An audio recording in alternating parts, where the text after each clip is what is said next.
भारतातील 2.5 गणपती पीठांमधील एक गणपती मंदिर म्हणजे पद्मालय. पद्म आणि आलय म्हणजेच पद्मालय, ज्याला कमळाचं घर देखील म्हटलं जातं. या मंदिरात एकाच व्यासपीठावर 2 स्वयंभू गणेश मूर्ती विराजमान आहेत. आमोद आणि प्रमोद असं यांना म्हटलं जातं. त्याचबरोबर उजव्या व डाव्या सोंडेचा गणपती असलेलं हे जगातील एकमेव मंदिर आहे. या मंदिराजवळील तलाव कायम विविधरंगी कमळांनी भरलेला असतो. त्यामुळेच या मंदिराला पद्मालय असं म्हटलं जातं.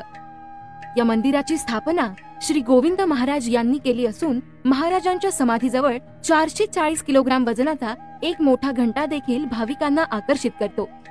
जर तुम्ही भीमाची आणि बकासुराची गोष्ट ऐकली असेल तर ती घटना पद्मालय येथेच घडली आहे.